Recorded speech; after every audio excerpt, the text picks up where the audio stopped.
Lockdown से पहले गीता के घर का नजारा कुछ ऐसा था कि रोहन ऑफिस जाता था और शिविन स्कूल। जिनके घर से जाने के बाद गीता काम खत्म करके बाकी समय आराम करती थी। लेकिन लॉकडाउन के बाद ऑफिस और स्कूल घर में ही खुल गए और इससे गीता का हाल वो तो आपको देखने में ही मजा आएगा। शिविन, ओ शिविन, महाराज उठने के लिए क्या 21 तोपों की सलामी लेंगे? अरे बिस्तर से बाहर निकल, ऑनलाइन क्लास स्टार्ट होने वाली है। अरे तुम भी हद करती हो, स्पीकर की तरह चिल्लाने की क्या जरूरत है? दिख नहीं रहा मेरी कॉन्फ्रेंस चल रही है। अब कैमरा और स्पीकर ऑन कर रहा हूं, मुझे कोई शोर नहीं चाहिए। इस पर जैसे ही रोहन लैपटॉप का कैमरा और स्पीकर ऑन करता है तभी कुकर की सीटी बजती है। करा लो अब इसे चुप। लॉकडाउन नहीं हुआ, मेरी मौत का फरमान जारी हो गया। दोनों बाप बेटे ने नाक में दम किया हुआ है। ऐसा बोलकर गीता वहां से शिविन के कमरे में पहुंच जाती है, जहां शिविन अभी भी सो रहा होता है। ओ आलसी, अब अगर 5 मिनट में नहीं उठाना तो आज तेरा गेम और यूट्यूब कैंसिल। माँ की बात सुनकर शिविन बिना 1 मिनट गंवाए उठ खड़ा होता है। उठ गया, अभी नहाकर भी आता हूँ। ये नाटक कहीं और, मुंह पर गीला कपड़ा मार और पढ़ने बैठ। शिविन की ऑनलाइन क्लास स्टार्ट हो जाती है, जिस पर गीता उसे वहां बिठाकर रसोई में चली जाती है। थोड़ी देर में उसे कमरे से कुछ आवाज सुनाई देती है, जिसे सुनकर वो कमरे में वापस आती है।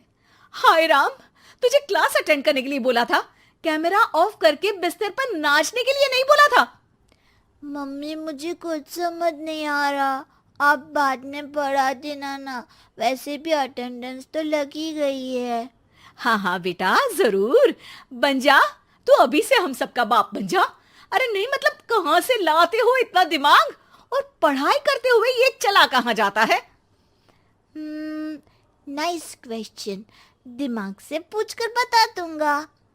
शिविन की बातों से परेशान होकर गीता उसे मारने के लिए जैसे ही आगे बढ़ती है तभी वो कमरे से बाहर भाग जाता है। अब शिविन आगे आगे और गीता हाथ में चप्पल पकड़े उसके पीछे पीछे पूरे घर में दोनों घूम रहे होते हैं। इसी बीच वो रोहन के पास पहुंच जाता है और शिविन को मारने वाली चप्पल रोहन के लैपटॉप पर जाकर गिरती है। ओए माँ! मम्मी, अब पापा को चप्पल मार रही हो? वो आज तक के रिपोर्टर, चुपचाप जाकर क्लास अटेंड कर ले, नहीं तो अगली तेरे पीछे लगेगी। इस पर शिविन वहां से चला जाता है, जिसके बाद रोहन गीता से कहता है, इस सर्कस के लिए कुछ बोलना चाहोगी?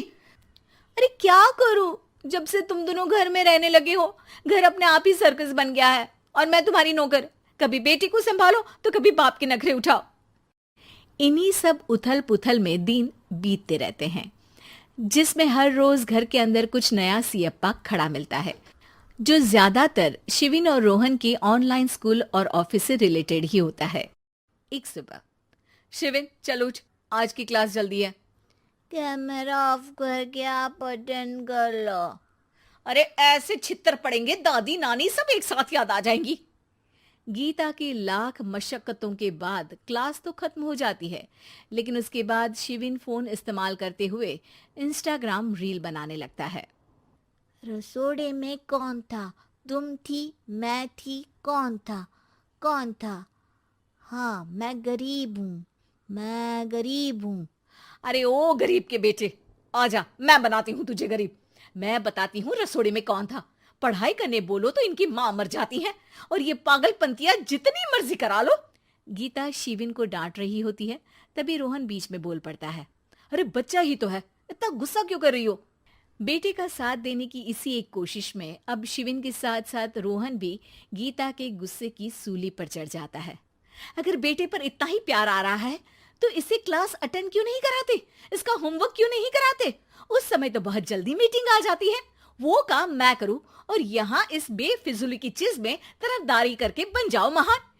हे भगवान, कोई तो इनके ऑफिस और स्कूल खुलवाओ, मैं इन्हें और घर में नहीं सह सकती। अरे कुछ और मांग लेती, क्योंकि तुम्हारी ये विश इस साल तो पूरी होने से रही, कोरोना। हाय नास पिटे ने जिंदगी ही बर्बाद कर दी। खाए कोई पचाए कोई, कल मुझे चुन चुन कर सबको मेरी बद्दुआ लगेगी। उन्होंने दुनिया का और इन बाप बेटे दोनों ने मेरा जीना मुश्किल कर दिया।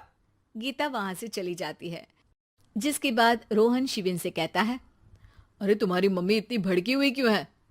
आपकी वजह से पूरा समय घर में रहते हो और उस पर कोई काम कराने की जगह बस ऑर्डर देते रहते हो।